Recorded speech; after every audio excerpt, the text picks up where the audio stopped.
All right, welcome everybody to Unleashing Student Creativity with the Book Creator app. I'm Danny Moss. I'm a professional development staff officer with the Alberta Teachers Association. And for the next hour, we're going to get started with this wonderful, wonderful tool. There'll be some hands-on. There's sort of a digital takeaway I'll give you in some Google Slides if you'd like. But first, let's acknowledge the land that we're on. And just after I let this person in the room. All right, so the Alberta Teachers Association acknowledges Treaty 6 territory, the ancestral and traditional territory of the Cree, Dene, Saulteaux, Blackfoot, Nakota Sioux, as well as the Métis. We acknowledge the many First Nations, Métis, and Inuit peoples whose footsteps have marked these lands for generations, including the many places that you're joining from. We're grateful for the traditional knowledge keepers and elders who are still with us today and for those who've gone before us. Our recognition of this land is an act of reconciliation and as an expression of our gratitude to those whose territory we reside on or are visiting. So thank you for joining, everyone. And I'll hop into some slides here. You can get your own copy of these by visiting bit.ly/ATA Book Creator. And let me just type that in again.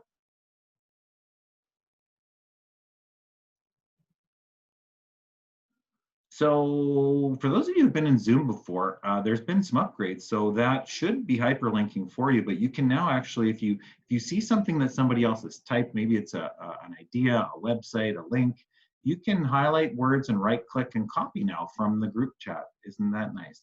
You can also, in that group chat, there are also at the very, very bottom right, there's 3 dots and you can save chat. It'll save as a text file. So if you found anybody else sharing some important links or ideas here that you want to just capture, you can save that later on, or you can just kind of click on some of these links or copy anything that somebody has put as well. So that's an option for you. Now, the thing about me putting this in Google Slides is that the next time you visit slides.google.com, this should just show up as someplace you visited recently. But you can also just go File, make a copy of the entire presentation. It's up to you, and then you can get a copy. I'm not really going to be referring to these slides too much, other than a brief intro. Aside from that, I'm just going to do a demo in the app itself, and we'll have sort of an option for you to join my book live, and you can hop into a page and try things out as we go.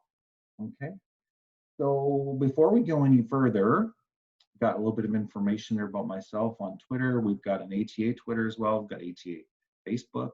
I don't know, I welcome you to like that page. You can also find access to PD resources. Even if you don't have a Facebook account, you can still visit facebook.com/ATAPD and see some of the content there without even having a Facebook account. But if you hate Facebook, Mark Zuckerberg, all that he stands for, totally fine. No worries. We try to share those resources in lots of different places, including that SCAD site. So I have to thank this person, John Smith. He works for, he does work for Book Creator.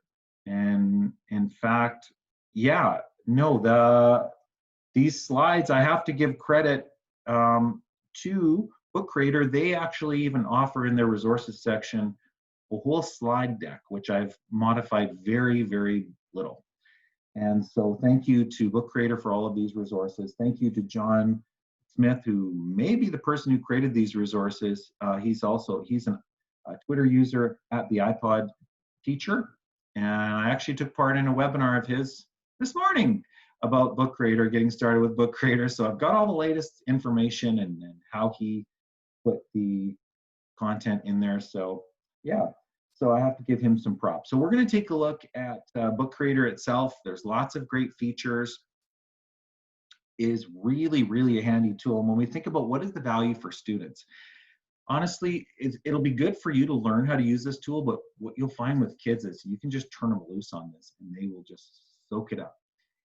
It is a wonderful creation tool for students that they can include text, pictures, audio, video, maps, files they can add into there.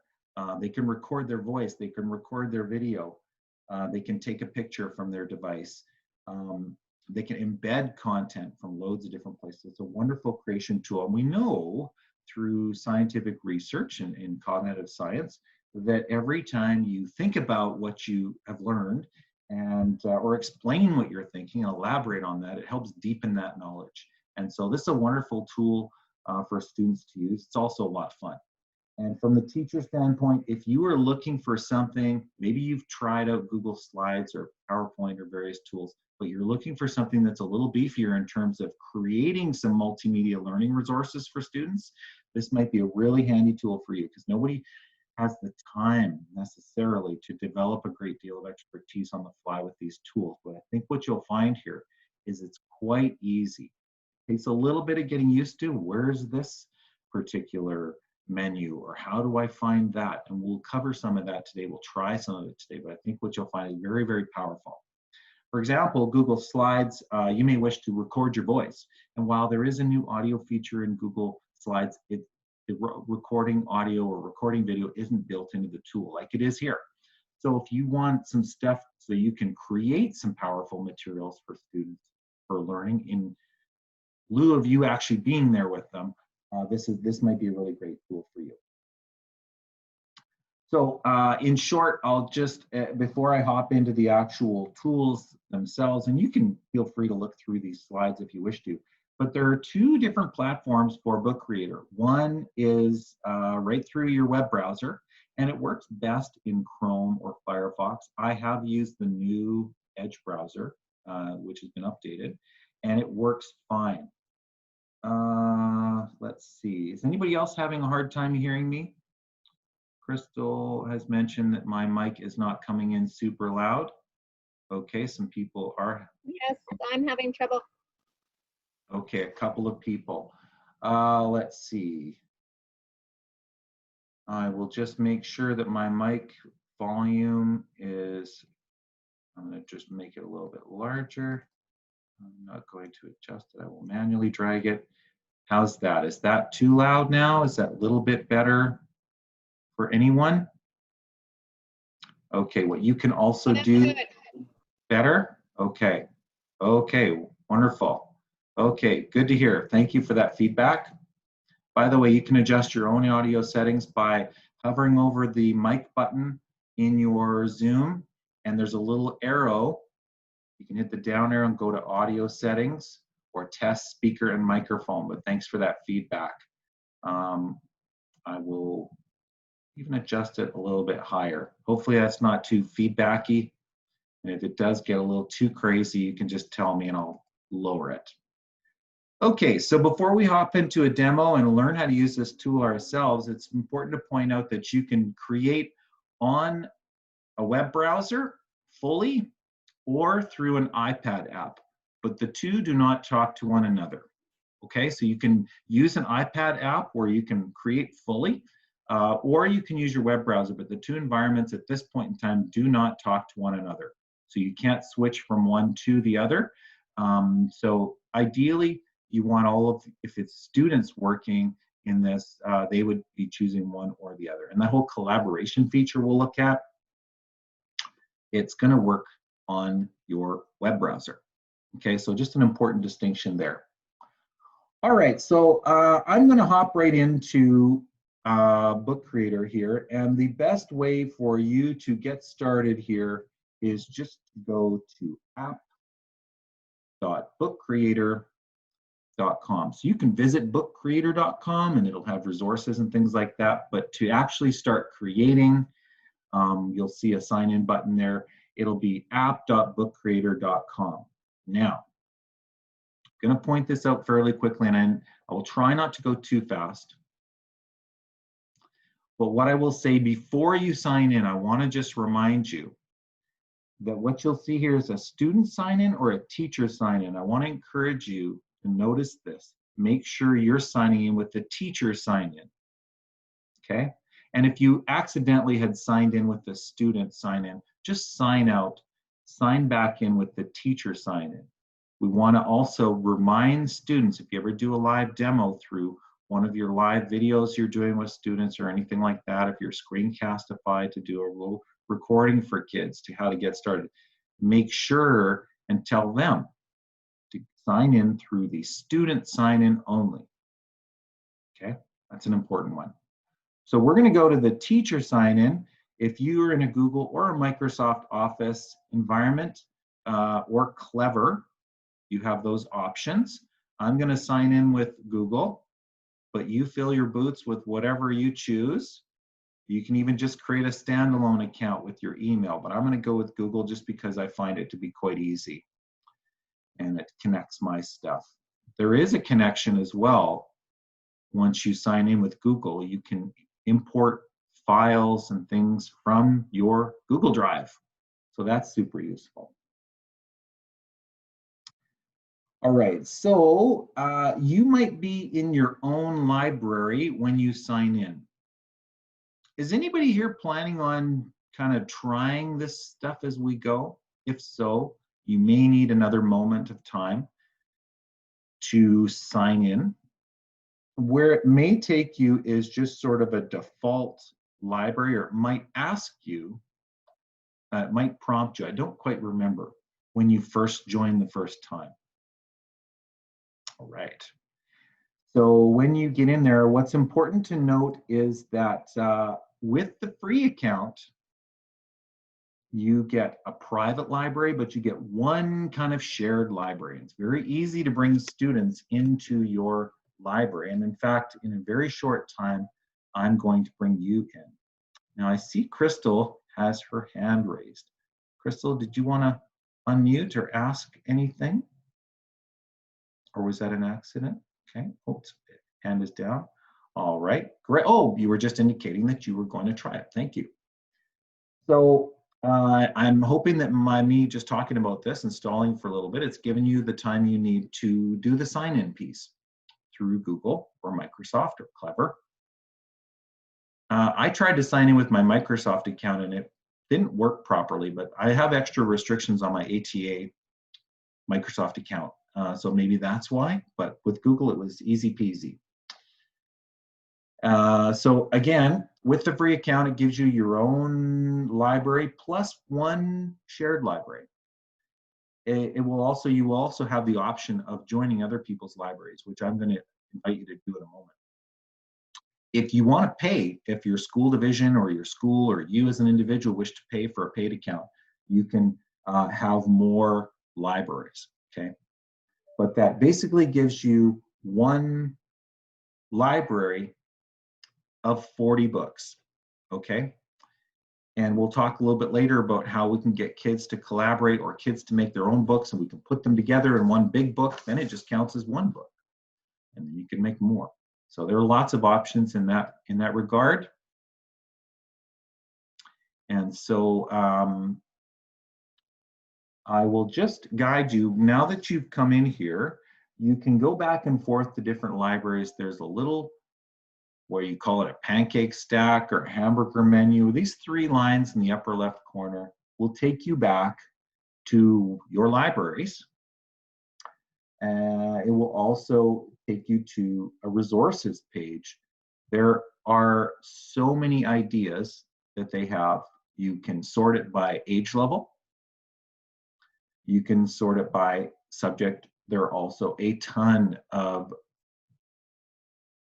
sort of lesson idea books down here that you can look into. So, and below that, several other ways to get connected in those resources. Very, very rich resource section. Well, what I'm going to do is invite you to click on that little hamburger menu, and I'm going to invite you to join.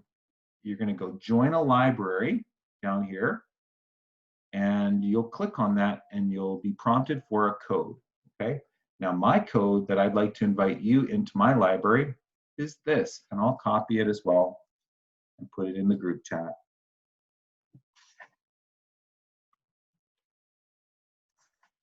Lindsay, I keep seeing you rejoin the meeting. Hopefully you're not experiencing too much in the way of problems with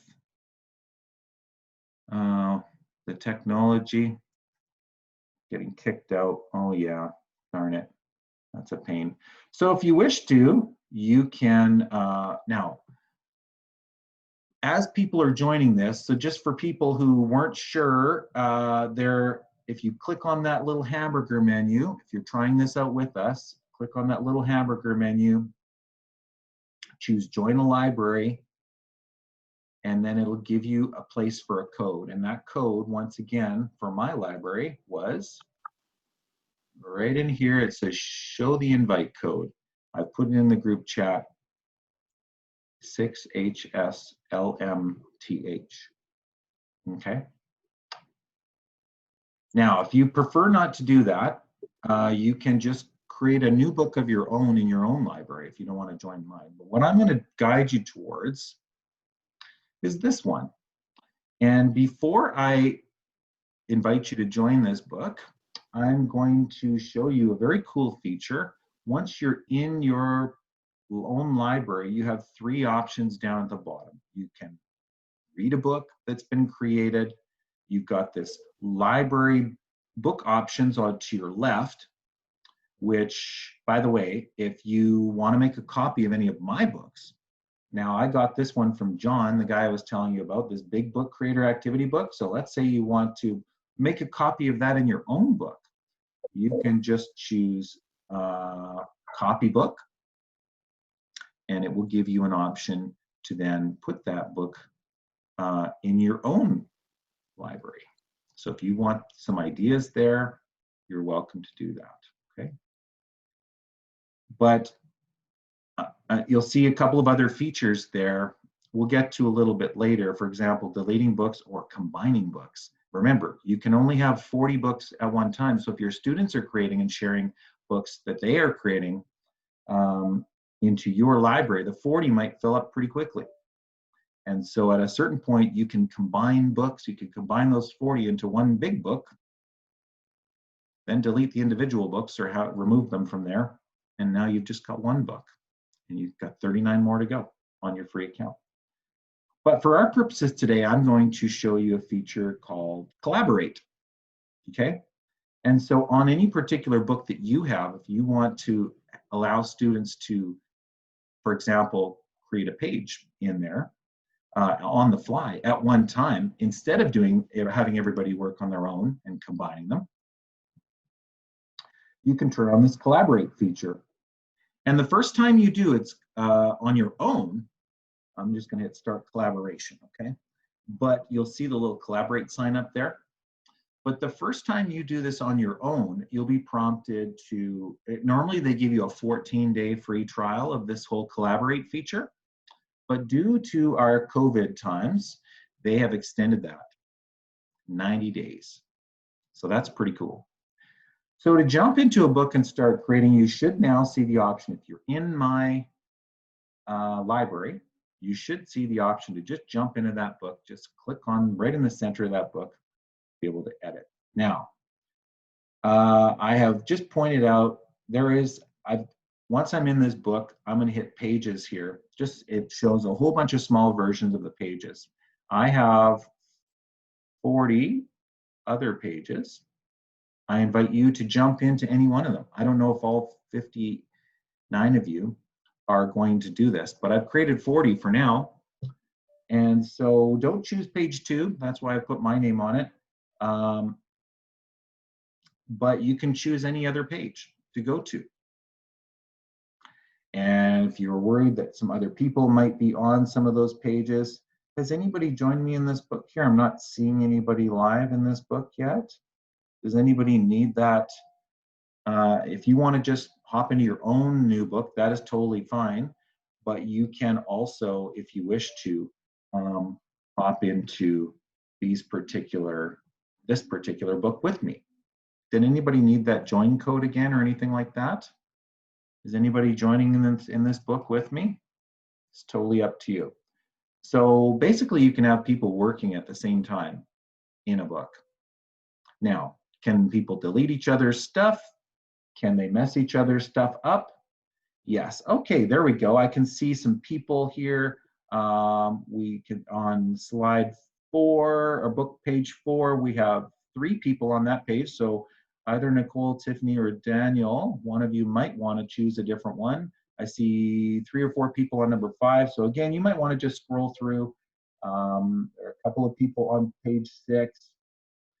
So it's very easy to start adding stuff. I see Rachel's claimed her page with a bunch of nice stuff here. We're going to go through these different menus and show you how to add stuff in. So I'll give you another minute to find your own page. Now, what you can do is there are sort of 2 main buttons in here. And what I like about Book Creator is, unlike some other software where you have so many different menus and so many different things to work by, this one's really just got 2. One is a plus where you can add a bunch of stuff. And we're going to go through this piece by piece here. It's unreal what you can do when you add stuff.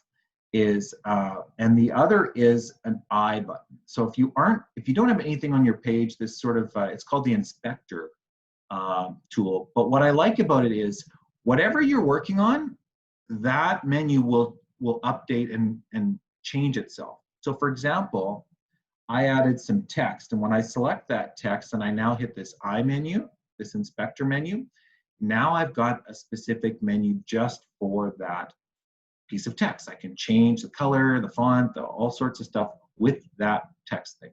If I had a shape I was working with, that inspector button would show me the options, things I can do with that shape. Does that make sense? Has anybody else lost my audio? Susan has lost my audio. Can everybody else hear me? Okay. Sorry, Susan. We're going to dodge on here. All right. So let's go to the page, and I'm going to invite you to click on the plus. And we've got 3 different submenus in here: media, comics, and shapes. And I'm going to invite you to go over to the shapes. So when you add a shape and then click on it, you have some options for resizing. Okay. If you double click on that shape, you can add some words on my shape. You can move it around to wherever you want. And once you've added a shape, notice you can go back to that I menu now, that inspector menu, and now a whole bunch of options with respect to that shape are now there. You want a different color? Great. Do you want a shadow, a border? Okay, you can see what the shadow and border do. There's colors, there's text settings. Okay, make the font larger. Make the font a different color. Make the text a different font. Now, where did my shape options go? Well, I've clicked away from it, and so that's why that inspector menu changes depending on what you're clicked on. So if I want to make some changes to this thing, click on it, go up to that inspector. That's my other big message for you here today in terms of operating. Aside from the little plus in terms of adding stuff, this one is really the important one, okay? Is figuring out that little inspector menu. Whatever you click on, then you click I, it will change and up. Does that make sense? I hope I'm not going too fast or too slow. You know, with 60 people, it'll be difficult to walk that fine line, but hopefully it's working okay for most of you. All right, so you've got some other page options there for page backgrounds and so on. But what I'm going to, now that we've got a shape on here, I'm just going to make it a little smaller because I want to add some more stuff to my page. I'm going to hit the plus, and I'm going to hop over to media. I'm telling you, man, this is where it gets really, really cool. So in terms of stuff we can add to our page with great ease, they've thought of almost everything. Oh, it's really good, Lisa Marie. I agree with you.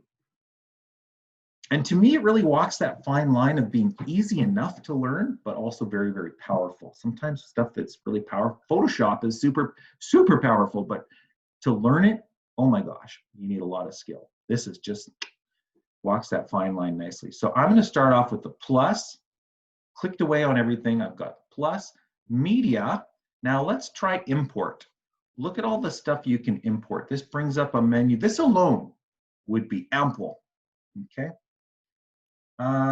Lisa Marie, is your page 29 showing up? I will check it out in just a moment. So anybody can actually, if you just go right into pages, it'll show a tiny version of all your pages. And then sometimes those little small versions aren't live captured, but if you just double click on one of those pages, then it'll show. So in terms of, all right, let's settle this once and for all. I'm going to go to pages. Let's go to page 29. I'll double click. Interesting. Nothing yet, but it's not impossible that there is something there and it just hasn't updated, because there's a lot of us in here. All right, I'm going to go back to my page 2. So back to the plus and then media, and I'm going to choose import, okay? This is where it gets really, really cool. Google image search will choose pictures that are copyright free, just like your Google Docs. So that is makes it really easy to add pictures from Google Images, knowing that they are copyright free. Again, click. This will be very, very familiar to all your students. The corner dots, and as well as this little curvy green one at the top. So it becomes very, very easy to move things around. And I'm telling you, these kids will figure this out very quickly.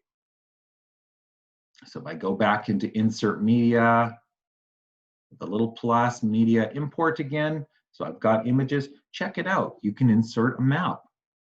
So I will put in my address, 67 Anfield Place in good old Spruce Grove. You can even turn, if you really want a cool view, you can turn on the satellite and then go and zoom, plus, plus, plus. Let's zoom in. There I am. See me waving? All right. I'm going to hit select. So it comes onto your screen. There's a map you can put onto your pages. You can, again, resize that as you choose to. And if you need to go in and make changes, see there's a little pencil icon. Hit that pencil. And or we could just start right from scratch. We could change it from satellite to map. We could zoom in and out and then click away. So very handy. All right, thank you. I appreciate that, Robin, Robin's son. We appreciate your perspective, sir. Glad to know. Now I'm going to go plus, media, import. We're not done. Not even the import piece. So we've got Google Images, we've got maps, files. So this is nice. You want to upload some files. Maybe it's a PDF document. Maybe it's a Word document, an image, video file. There's lots of things you can upload here, okay? You can also, if you've signed in with your Google, you can connect Google Drive. If you've signed in with your Google, it'll be automatic. If you've signed in with Microsoft or Clever, you may have to now go through a process whereby you are authenticating which Google account. Hey, do you give book creator permission to use your Google Drive? Yes, I do. So there's some, and then you would just sort through here and just choose, for example, I'll choose presentation. I'll choose the same PowerPoint that we were using. Here it is. I'm going to insert it. And here's how it's going to look on your book, okay? It'll show you sort of a small version. It'll just give you an option to add titles and so on. I'm going to say add to my book. So it's small there, okay? And here's what's going to happen. You click on that, and then it basically is going to pop up. That happens with a lot of media here, whether it's videos or embedded content. It's on your page, you double click on it, now it just pops up and it's going to show the full thing. Oh, oh, okay, Carmen and Dan know each other. This is wonderful. Yeah, so this is my full slide deck in here, and it embeds it quite nicely. So very, very easy to add a whole bunch of stuff. So you can see as teachers, it gets really fast for you to create these rich multimedia resources for your students. So I'm going to keep going back. I'm glad to hear. So many things are challenging and hard, and you've learned so much over the last month and a bit beyond. There is a bit of a learning curve. I won't lie, a tiny one, but it's not bad. So, okay, look at all the things we've inserted so far. There's an embed feature. Now, what does that even mean? Well, there are several things we can embed. For example, YouTube videos. Anytime you want to embed a YouTube video, you can hit the share button and embed. And this embed code is this gobbledygook over here. Okay, so you just copy it, Control C. Right, so I've gone to a YouTube video, I've hit the share button down here and then look for the embed, little brackets.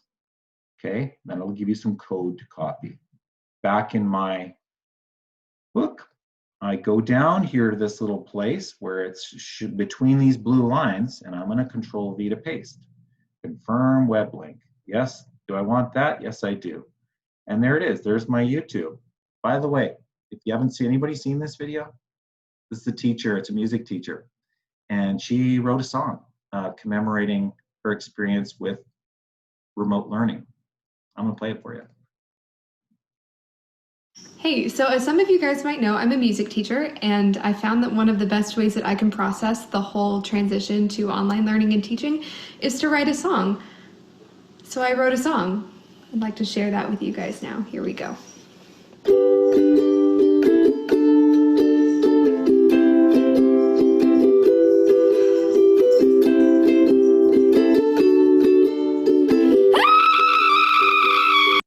Sorry. I know some people gave you a little warning that it was coming, and some people didn't like it. So sorry if that was offensive to you, but I kind of thought it was funny. But anyways, bringing in embedded content like YouTube videos, very, very easy. What other kind of things can we embed? Well, several of you are using Flipgrid. And so, for example, any Flipgrid topic you might have, there is a share button in Flipgrid. Now, this isn't a Flipgrid session, so my assumption is that you have a level of familiarity with Flipgrid. But on Flipgrid, when you hit share, see those little embed code buttons again? Copy the embed code. Now I go back to my page. I go plus, media, import. Okay, it's good to practice these things and then go into embed. Paste it in, confirm it, and you'll see that it just kind of slurps it in there. Again, you can move it around, resize it. Doesn't matter if it's small, because watch what happens when I double click on it. It will just now open in that embedded view. Now I can participate in my Flipgrid response here. Okay, so a lot of things you can embed. Now here's a fun trick if you want to wow your friends and neighbors, students, mostly students. But if you're in Google Maps, maps.google.com, think about, you can try this if you want. This one's a little bit tricky, but not super tricky. But if you want to try it, give it a try. Open up a new tab and go to maps.google.com.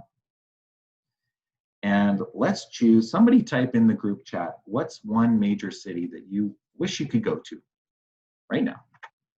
All of the things were different. Major city. Anyone? Prague. Prague it is.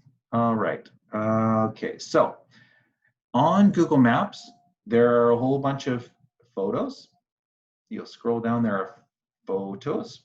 And when you go into those photos, you will see some of those photos. Oh, let's see here, come on. We will look for ones that have a little 360-degree. Oh, come on, man. In most cases, I love live demos. Let's try, I'm going to try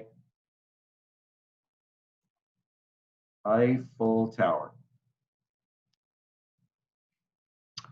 What you'll see in most locations or places on Google Maps that you go to, when you scroll down for the pictures, there are some that show this 360-degree view. Okay, so if you click on that, let's say it's this particular picture right at the base of the Eiffel Tower. They have these 360-degree view pictures where you can drag and look in all directions. Just to the left, in the upper left corner of that picture, there are these three dots. You click it, you'll see share or embed image. Now don't worry about this if you forget this or if this is too complicated, but just for fun, if anybody feels like they want to try this, you open up these 360-degree view, and in the upper left of that little gray box, three dots, share or embed. Now, remember the embed piece? There's that whole HTML we're going to copy back in our book, plus media, import, and embed. Practice it a couple times, confirm, add to book. I'll just call it Eiffel Tower, add to book, and there it is. So now when I click on it, that 360-degree picture is now sort of embedded right in my book. Anyways, don't worry about that one if that one seems too complicated. So there's a lot of things you can put on here, and deleting stuff off your page is just exactly as easy as you'd imagine. It just click on it and then press the delete key on your keyboard. They can collaborate on the big book for your kids. You have the big book for your kids. Kylie is asking a question. I'll show you at the very end. I'll remind you again how to make a book. Once you invite students to your library, they can read those books. They can't collaborate on them unless you say, turn on that share and collaborate feature. It's easy to turn on. I'll show you how before the session ends. But first, let's look at what else you can add here. Okay, so I've gone media. We're still in media. You can go from your camera. Now this one will catch, oh, you know what? I need to stop my video. Now let's try that again. So I'm going to add a media and go from my camera, and it will turn on my camera. I can either take a picture,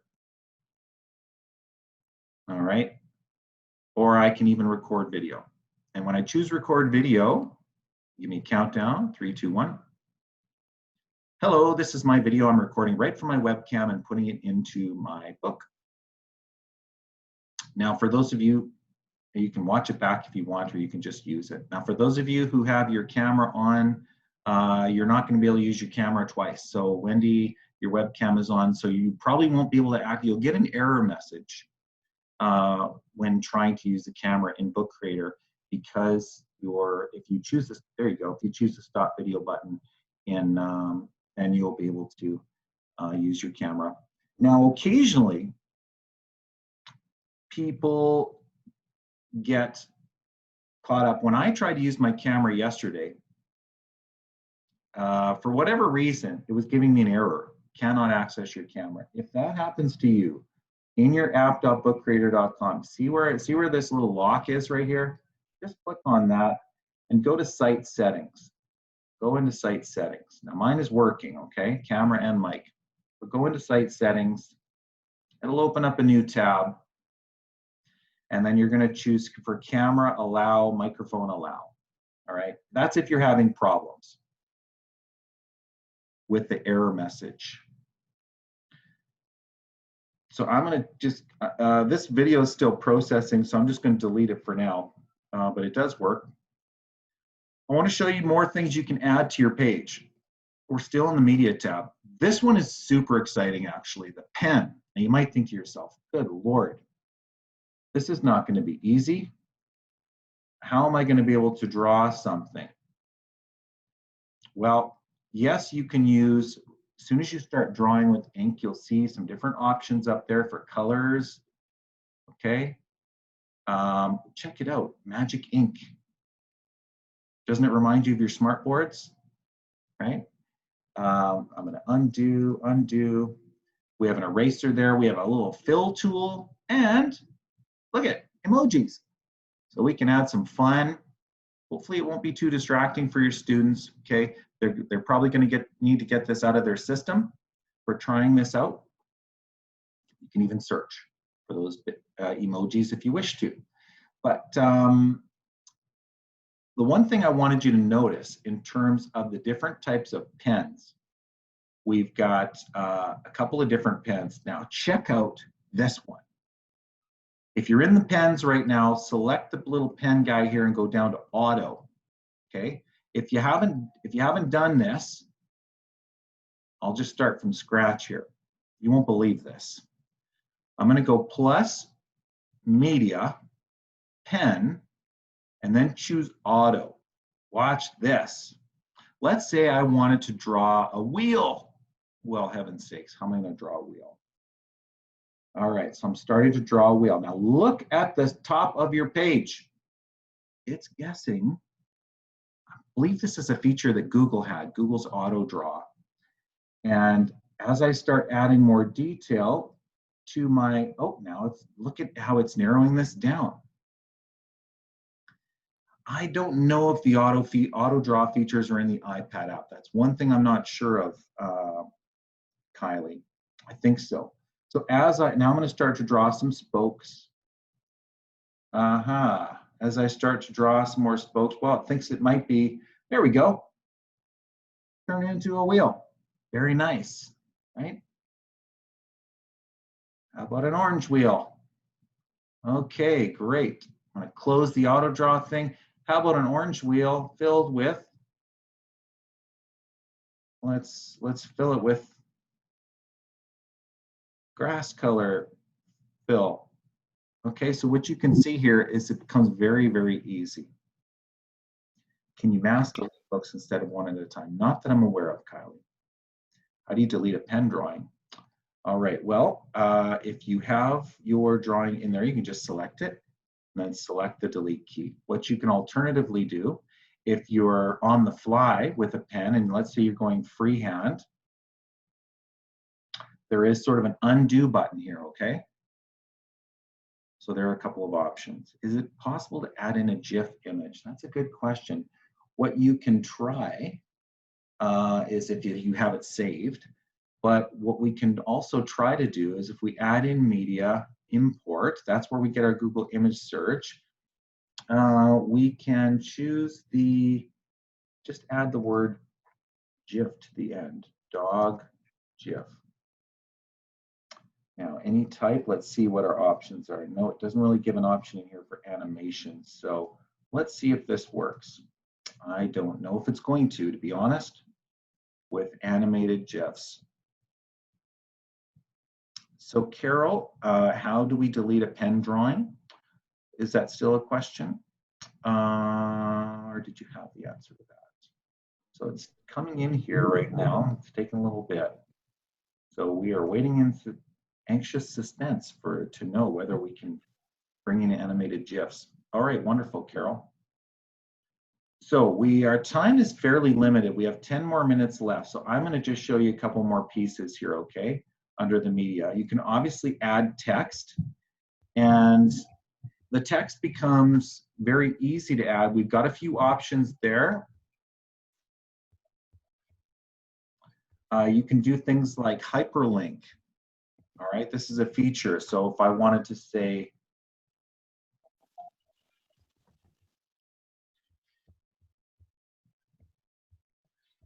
when I click on those words, it's going to take me to the ATA library. I can just put in the website address after that little link. And, oh, that didn't really work. Well, did it? Looks like I should have maybe highlighted my words first before hitting the hyperlink button. And then it will make it a hyperlink. Checkout as well, there is, I don't know if this is going to work because my mic is being used by something else. There's a little mic button so you can dictate words. So for students who want to write a story but are having difficulty typing, they have an option of using this voice dictation. This is the voice dictation feature in Book Creator. not bad. Added in, because I had a little space in time there, it put a period. So that's pretty handy. So now that I have words in here, where would I go? Which one would I click on? Let's see who remembers. Okay, trying to recall something or remembering helps you learn it better. Okay, that's why I'm asking you, not instead of just telling you. Where would I go to change the text? Would it be the plus or would it be the I? Take a guess. Even if you're not sure, it's the I, correct.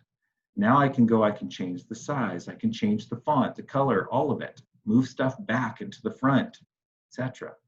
Okay. Whoa, that's a wee bit too big. So another really useful feature, this is really great, a piece you're really gonna like, is the record piece. So it's an audio record piece. The first time you try this, Chrome will ask your permission. Can the Chrome browser will say, hey, can this app use your mic? And you'll say yes. So give me a countdown. This is my audio dictation in Book Creator. I can play it back. If I like it, I'm going to say use. It drops it in. Now you get this. This is non-negotiable. It will keep this in here, okay? And you press it and it will play. This is my audio dictation. All right. So there is a way. I mean, you can turn something else into a play button. It's more of an advanced feature. If anybody feels like you want to use a microphone, for example, icon, or click on the dog, a picture of a dog, and it will pronounce the dog. You know, I can show you how to do that a little bit, time permitting, right at the end if people have questions. But for now, just know that it's very easy to add in text or words, audio recordings right on the fly through your browser in Book Creator. Very powerful. This is my audio, powerful feature for teachers and for students. So that's really it for the media, but you'll just play around with that some more. Now, when you're creating a new book from scratch, I'm gonna just leave this book for a second, okay? Just gonna leave this book for a second. I'm gonna go create a new book. When you create a new book, you have options for regular books and comics. And what John Smith, I think his name is, the gentleman who I learned this from, his advice was always start with a comic. And the reason why is you don't have to make it a comic. It'll start off as a blank book just like your regular ones. But when you do that, then when you go to add, you'll see this comics piece where you can add in all sorts of cool things like stickers, some of the comic text, some of the panels, right, for collages or various, fun ways to tell stories. But if you just choose a regular book, it doesn't include the comics panel. So that's my advice. That was his advice, actually, giving him credit, was, oh, wow, some other people have created some new books in here too. Look at all of you creating books in my library. So make sure, for those people who created a book in my library, if you want to keep that book yourself, make sure you put it in your own, move it. Go over top of that book, hit the little books here and go move to library and then move it into your own. I'm fine if you leave it in mine, that's no problem. But all right.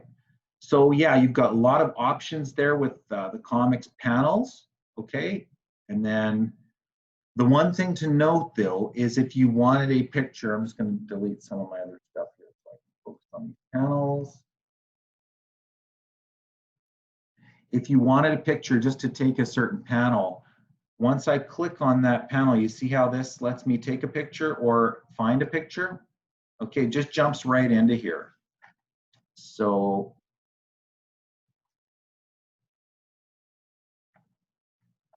let's say I was doing a wheels and levers unit and I wanted to have a picture of a pulley system in here. So I'm going to click right on that particular part of that panel before I then load in pictures of that. Does that make sense? Now it may be too large and it'll let you drag things around. Well, I don't know why it's taking a little bit of time to load that picture in, but you get the idea. All right. So there are various other things in that comics piece, like speech bubbles. They overlap the different, there we go. They overlap, you can resize, you can even drag where the where the person talking, where that's coming from, okay? And for those of you who've used either on iPads or other website comment creator tools, this will be familiar with you, for you in terms of where those speech bubbles pointing it right to the person's mouth, etc. So very, very powerful tool. I'm going to leave this My Book section. We just have a few minutes left in our session. I'll stick around for a couple of questions. We have a play button, which will let us play these books in their entirety. And you can see some of the cool pictures that many of you, oh, wonderful, for language teachers in particular. So thank you to whoever created that French page, etc. So you can read these. If there is video or other media on there, you can see that, no problem. There is a piece called, when you go into a book, a piece called Read to Me. Sorry, let me just start playing that book. Read to Me. It is a super robotic voice. Danny's page. Hello, hello. It is super robotic, and in the gear, you'll see the voice options. Right now, that is Microsoft David. You want to change that to something a little less scary. There are some other options there, but it's still quite robotic. Personally, I like the idea of using the good luck at your staff meeting, Tracy and others who have to leave. I'll be finishing the session shortly. The recording will be there back on the SCED site. I will focus on your question there before I end the recording, okay? All right. There is a recording, and if you go back to the SCED page where you found this session, that is where the recording will be. So I would not use the Read to Me. In that share, when you're showing a book, that share icon here will let you publish it online. If you publish a book online, now people with the website address for your book will be able to read it, such as parents. If you be cautious about privacy here. Thank you all. Thanks, Lena. Take care. Be cautious about student privacy, of course, but that would be your option for sharing that with other people. You have a couple of options. The print will actually give you a PDF. So it's not going to do anything. It will make your audio and video and multimedia useless. It'll just be a flat printable book, but that is an option for saving that as a PDF. But back in our library, just a reminder now, if you create your own book and you want people to collaborate on it, you do that through the share and choose collaborate, okay? So right in the library itself, you'll, once you've created your template of a book that you want students to add stuff to, you're gonna go into here, into the share button and choose collaborate. Now my option would be to stop collaborating at a certain point, okay? So again, just a quick reminder, when you're in a library, you've got these options here, the book on your left, to import, move stuff, make a copy of it. So for example, if you wanted to make a copy of this book to use with your own students, you could do that. Now, of course, you're gonna have all the extras. There's a way to combine books and so on. And we're not gonna learn everything here today, but I just wanna show you before we leave, and then I'll look at some of the questions and focus on those. That teacher dashboard. Again, that gives you your libraries. So again, you can create your library. You can join other people's libraries. This is where students would go to join your library with that library code. Where is that code? Well, as soon as I go into my library, it's right at the top center. So let's just double check on, can I mass delete books? Not that I'm aware of, but right in here in this particular new book that I hadn't really put anything in, if I want to delete that, I click on this library book icon and go delete book. Look at that, it's even saves it in the recently deleted for 2 weeks. So that is how you do that. Let's see what some of the other questions are. How do you, you got the pen drawing. How you share a book with students. Right, so how you would do that, I don't know that there's a way to share, there's a couple of ways to share books with students. So for example, if I wanted to share this with students, I've got two options. Number one, I can invite them into my entire library. okay? But that's going to require them signing in, and they are creating books, and they'll be able to see the books in your library. So you can have students make copies of their own books and move them into your class library so they can read each other's books. But the other option would be, if you don't want to get let's say you just want this for you, and you want students to be able to read these multimedia books that you've created on certain content, but you don't need them in there creating books or editing or collaborating. In that case, you're going to hit this share button and go publish online.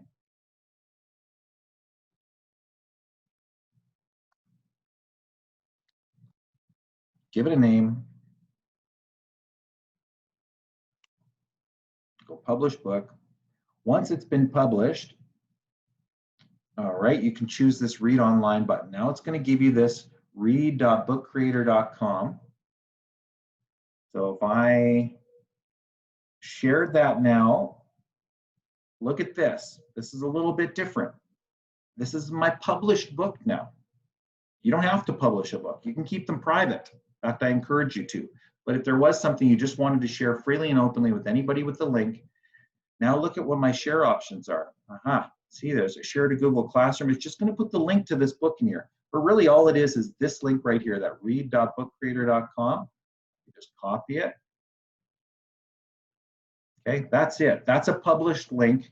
So read.bookcreator.com is how they're going to look. And that's how you can share them with anyone, through email, through whatever your learning management system is, however you want to do that. And at any point in time, if I want to stop publishing that book, I'm going to go back into my own book creator and I'm going to choose stop publishing. The cool news is once you start publishing, I can go in there and edit this book and it will give me the updated version of that book every time I click that link. Anyways, so just a reminder, the last thing before we close, I'm a couple minutes over time, we've got all these resources here. So if it's in your app.bookcreator.com, you can hit this hamburger menu and go to resources, or you can just click on bookcreator.com. If you can't remember, just do a Google search for Book Creator and then just look for resources. There's just so much there. And if you forget any of this stuff, okay? So with that, we're going to close the session. Thank you so much for joining today. And this session will be posted back on our SCED site. I'm going to replace this link in moments. And I hope you feel as good about this tool as I do. This is really awesome. Again, you do have a free option. Now that we're in this COVID time, they do have a free option all the time. But the collaboration feature will be active for 90 days, which is what is normally a paid version, paid feature. So thank you very much for joining, everyone. I'm going to hit the stop on the record.